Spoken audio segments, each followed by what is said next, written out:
Welcome to Hard Talk. I'm Stephen Sackur. Finding your voice as a writer, cutting through the cacophony of noise in 21st century culture is not easy. It helps if you have a talent for writing. It also helps if you have something to say which is powerful, authentic, and confronts tough questions about the human condition. My guest, American writer and academic Roxane Gay, has most definitely cut through with her books, which include unflinching testimony on the impact of being raped, on fatness, and the meaning of feminism. How scary is this level of self-exposure?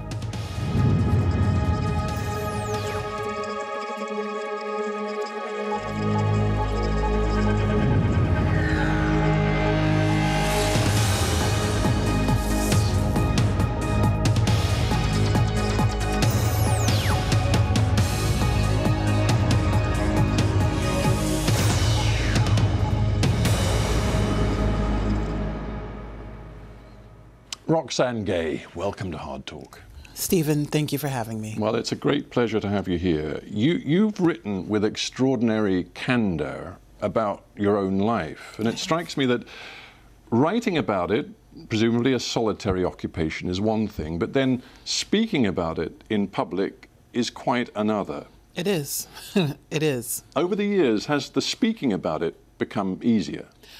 It has. I'm actually afraid of public speaking, and that's why I'm a writer. And I never anticipated in my career that I would be speaking about anything in public. But the more you do something, the more habituated you get, and it does get easier. And, you know, I tend to speak in front of very receptive crowds. And so that also makes it a lot easier. And I stand by everything I've ever written, so that helps. I talked about self-exposure being scary. Mm-hmm. Does it feel scary, even now? It's always terrifying. I have very firm boundaries, even though people seem to think I don't, but I have very firm boundaries. You know what I am willing for you to know, but when you have to make yourself vulnerable on the page and you can't control what people are going to do with that information, it's terrifying because people have a lot of very specific ideas about bodies, about women, about sexuality, and so it's a risk every time, and it's terrifying. And from the beginning of my career, I've always just told myself, don't worry, girl, no one's going to read it. Which patently is not true. It's not true, but I'm still very good at telling myself that lie. And so I try to just forget that there's an audience at the other end of it, and I try to say what needs to be said for the good of the piece. I think many people see you as very brave, courageous. Are those words that mean anything to you? I respect why people think that, but I'm terrified. I simply do it and have found the ability to tolerate fear and to tolerate discomfort. So no, I'm not brave. You know, like brave people are actually brave, and I'm just a writer. And I think it's really important to have just a scale of understanding, like what courage actually is. You are a writer, and you've written all sorts of books. You've written fiction and non-fiction. You've written memoir. You've even contributed to a comic book series. You do a podcast. I mean, you are very creative and very busy. But it would be fair to say, would it not, that one book, if one wants to understand Roxane Gay, one book is at the heart of it, and that's Hunger. Would you agree with that? I think either Hunger or Bad Feminist, but I think mostly Hunger because it's my most personal book. It's my memoir, and in it I write about my life, and it's about living in a fat body in a world that is fairly inhospitable to fat bodies. And you will have a fair understanding of who I am and how I came to be the person that I am today. And it wasn't the first time you went public, very public, with the fact that you had been raped. I mean, no. Gang raped as Yes. a 12-year-old girl. But Yes. it was in that book that you essentially told yourself and the world that this experience was absolutely the defining moment of my life. There was a before the rape, and there was an after the rape. And the girl that existed before was gone, and the person who came out of that was fundamentally very different. Yes, you know, I was a very lucky child in my early childhood, and I was very sheltered. I have two amazing parents who have been married for 50 years. I had two brothers, and we were very close. We are very close, my surviving brother. And so when this thing happened, I didn't have any context for it. I didn't know anything like that could happen to a person. And because I was just so wildly unprepared, it just shattered me. It did, and it took me many, many years to begin to try and put the pieces of myself back together. In the book, you write about it in a very spare but deeply affecting way, and I don't want to go into the detail now, except to say that one important factor was that the boy who led the gang of youths who did this to you was a boy you knew well. In fact, Absolutely. you kind of regarded him as your boyfriend. I did. I mean, I was very naive, and I was very shy. We moved around a lot, and so I didn't have a lot of friends. And I thought, oh, he likes me, and he would tell me, oh, we're boyfriend, girlfriend, and I would, you know, we're not very smart at 12. I believed him, and he took advantage of that in the worst possible way, and he and his friends did this terrible thing, and then, of course, had a very different narrative about what happened. It's very hard for me to imagine how that girl came out of that experience and survived and made a life. But a key fact is that you were unable to share this total traumatic experience with your family, with your parents. You just couldn't. I couldn't. My parents, who are wonderful and who have since told me I should have told them, and they're right, I should have told them, but I was terrified, and we were raised Catholic, and I thought that what had happened was a sin, and that I would go to hell, and so I didn't know that it wasn't sex, and so I just thought, I've had premarital sex, and in such a really just grotesque way, I can't tell anyone. And so I kept it to myself, and actually to this day I'm like, how did I keep that to myself? But I didn't tell anyone. But by doing that, the damage within you was exacerbated because you internalized everything. Absolutely, because when you keep a secret like that, and you know, especially when I was 12, 13, 14, 15, you try to figure out, why did this happen? What did I do wrong? What is fundamentally wrong with me that they saw me and thought they could do this to me and treat me like less than garbage? And so then I started to treat myself like less than garbage, because I just thought, well, this must be what I am. This must be who I am. And because no one knew, there was no one to give me a counter narrative. And I think that when you keep a secret, you start to become very attached to that secret over time. And the older I got, the more attached I became to the secret, and the more convinced I became that I couldn't tell anyone. Which also brings us to the damage you did to your body through food, through overeating over a long period, which of course led to the other thing you write about with such frankness, the extreme obesity. Well, fatness, yes. I turned to food as comfort, especially in those early years, and food was there, and it was easy to access, because thank God I didn't have access to drugs or alcohol. That would have been a different kind of disaster. And so, you know, when food is abundant and it's comforting and you are in grave need of comfort, it's just a slippery slope. And of course, year after year, the pounds pile on, and you start to think, well, there's nothing I can do, and you sort of just surrender to it.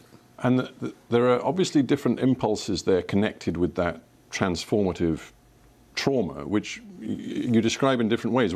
At times you say, you know, I wanted to be invisible, particularly invisible to the male gaze, because that was so scary. And you also have at times described your desire to create a body that was a fortress, that would be sort of impenetrable to the outside world. And I guess they're different impulses, but they're both there. They're both there, and in some ways they are both compatible, because I have definitely found that even though you are highly visible as a fat person, people tend to look right through you. And at the same time, really, I wanted to feel safe. I wanted to feel solid. I wanted to make sure something like this could never happen to me again. And I mistakenly thought that there would be some sort of set point where I would no longer have to deal with men. And then, of course, you get older and wiser and things like that. But, you know, food offered a lot of safety at the time. And, you know, looking back, I wish I had chosen a different coping mechanism, but I survived. And that's good enough.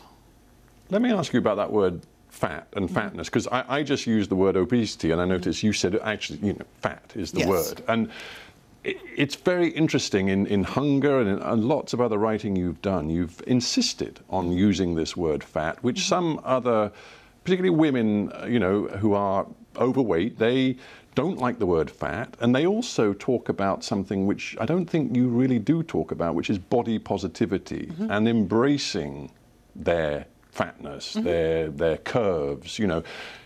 You've never really been of that sort of approach, have you?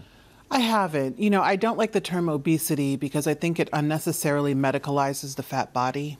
And, you know, when you say suffering, I don't particularly think I'm suffering at all. I think that fat people manage to live full and active lives, and people tend to disbelieve that. But here we are living our lives nonetheless. You know, but with body positivity, which I think is a wonderful movement and a wonderful corrective to a lot of the anti-fat bias that we deal with, I also think it's a struggle to feel necessarily positive about your body sometimes, especially when you receive so many messages that tell you that your body is repulsive and that you are a drain on the healthcare system, and as if everyone isn't a drain on a healthcare system, and that you are going to have this disease or that disease. And when you say, no, I don't have any of these things, people just disbelieve you. And so it can be really frustrating. And so increasingly, I believe in body positivity, fat positivity, but also I think body neutrality might be a great way forward, and that's something that I've been reading a lot about in recent months and, like, really, I guess the past year, and where you just acknowledge that I have a body and it gets me through the day, and I don't feel positive or negative about it. I'm asking you candid questions because I think you're allowing me to by the way you write and the way you speak about these things. So the next candid question is, how does your decision to have major stomach surgery to reduce the size of your stomach, how does that fit with fat positivity and trying to be at peace with the way you are? I think it doesn't necessarily. I mean, I think that for me, as I've gotten older, I've realized what kind of life do I want and how active do I want that life to be. And I think that you can feel reasonably positive about yourself and also want to lose weight. And I just hit a point where I realized this is not going to happen without intervention, because I had tried every single diet possible. I've done it all. I have a personal trainer who's amazing. Her name is Sarah. Hi, Sarah. And, you know, weight loss surgery is a challenging thing. It's extraordinarily expensive. It changes your life forever. In good ways, always? Good and bad ways. I think that there are some side effects that are challenging, but would I do it again? 1,000%. I have no regrets. No regrets whatsoever. You force all of us who read your books and talk to you to think very hard about how we view and treat fat people. And you have so many powerful stories about the judgmentalism and sometimes the contempt that you have faced from ordinary people in ordinary life. Yes. Is it changing at all? It's not changing yet. It really isn't. People really do view fat as this repulsive thing that they should treat with the ultimate disdain. It's the first insult. You know, one of the most frustrating things in my career has been no matter how much I achieve, no matter how high I rise, there's always, you know, some Fred over there who reminds me, oh, you're fat. And that in his mind, of course, negates everything I've accomplished. And that's incredibly frustrating. But I do think we're having better conversations about it. I do think people are starting to recognize that we shouldn't demonize fatness. I think there's a long way to go, but progress is always incremental. And progress certainly in regards to fat acceptance is incremental, but I recognize that. And you still talk about it because you do want to change attitudes. I do. I 1,000%, no matter how much weight I lose, and I'm on an ongoing journey, obviously, I still think it's important that people should be treated with respect and dignity at any size. What I was then going to add was that you don't just talk about this, though. I mean, you have an extremely wide range of cultural interests, and you are not easy to pigeonhole. For example, you know, the other best-selling book you wrote was Your Reflections on Feminism, but you very deliberately gave it a very controversial title. You called it Bad Feminism. Do you still see yourself as a bad feminist? What does it even mean? Well, when I titled the book Bad Feminist, it was after one of the essays in the book, and it was partly just tongue-in-cheek, like, haha, I'm a bad feminist. And also, I mean, let's be honest, it's a great book title. But I was also thinking about how mainstream feminism has had a lot of failures in terms of inclusion and making sure to represent all women where they are in their lives and looking at the intersections of identity. And so if that's good feminism, then I am avowedly a bad feminist. And I mean, you seem to yes. you seem to think, and again, correct me if I'm wrong, you seem to think that a lot of sort of the mainstream feminism that you read when you were growing up was essentially very white and middle class.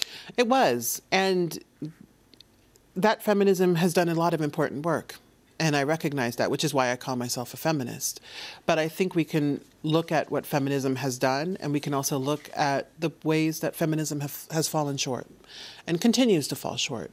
But I will say, at least for feminism, we do have these frank and often difficult conversations about who we are, who we should be, and what we should prioritize as a community.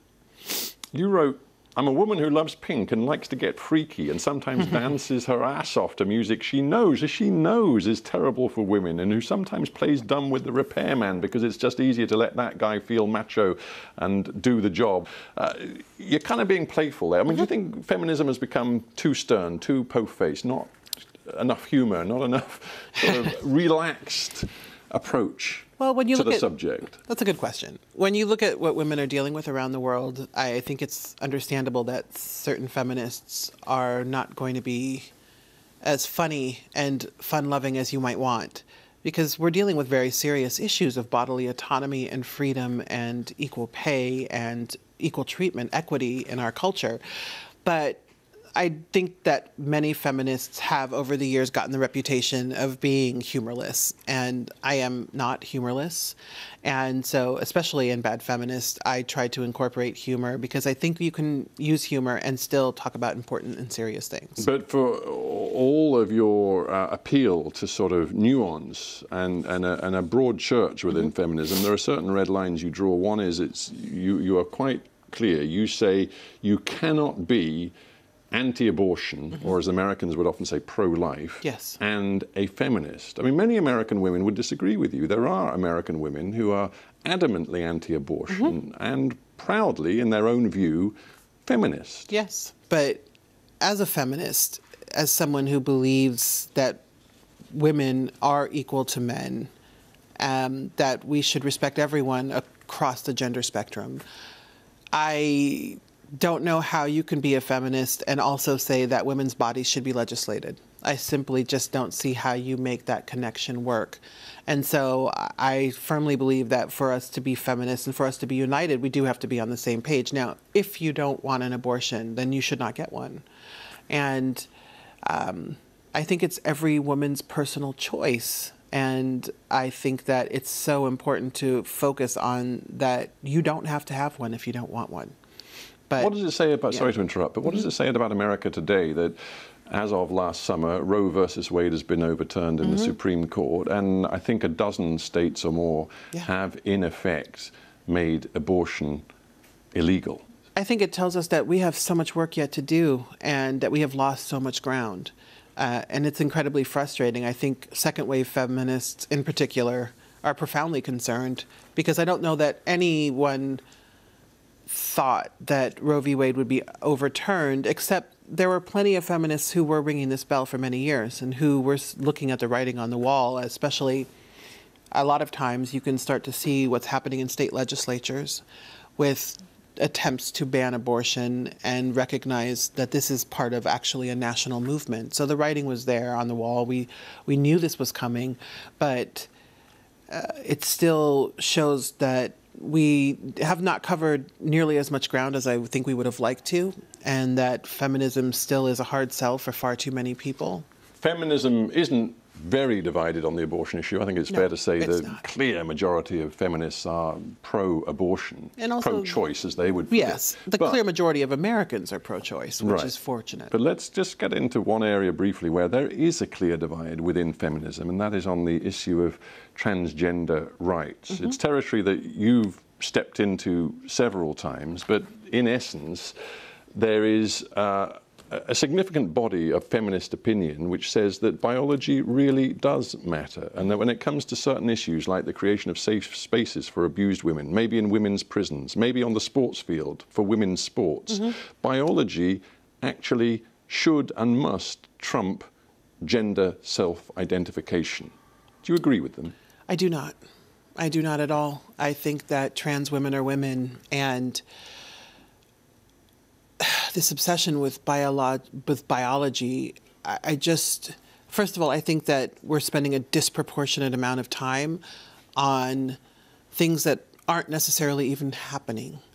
And all of the dangerous people I've ever known, like the men that I've known that have been dangerous, they don't dress up as women to be dangerous. They just do it in plain sight as men. But obviously that's controversial in itself, and I don't want to get stuck on stats about how many people have committed crimes when they have been self-identifying as the gender they were not born with. Let's not go there, but just let's think about feminism and the impact of this debate. Well, I think is it important to build bridges between the two sides within the movement? Because you've described those you disagree with, I think at one point recently in an interview, as gender fascists, and I'm just wondering whether that's helpful or not. Well, I don't know if it's helpful. I think it's accurate. And really? I do. I think anytime you try to control gender unilaterally and dictate what gender is, there's a problem, and I don't see why there's a problem with inclusion. I really don't. And I always think, of course, we should try to build bridges with people with whom we disagree. Otherwise, progress is going to be even more challenging and more elusive. But how do you build bridges when we have this fundamental disagreement, where one side is saying, we want to be inclusive, we want to err on the side of generosity and empathy, and another side is saying that we are trying to eradicate womanhood, which is certainly not what's happening. Yours is actually an influential voice now in this debate and many others. You're one of America's sort of most prominent cultural commentators in a way, and you have done so much and achieved so much despite everything that you've written about in terms of the traumas and the damage done to you when you were very young. Have you reached a place of happiness, contentment? I am the happiest I've ever been. I never thought happiness was possible for me, but I have reached a place of happiness and contentment. I think part of it is getting married.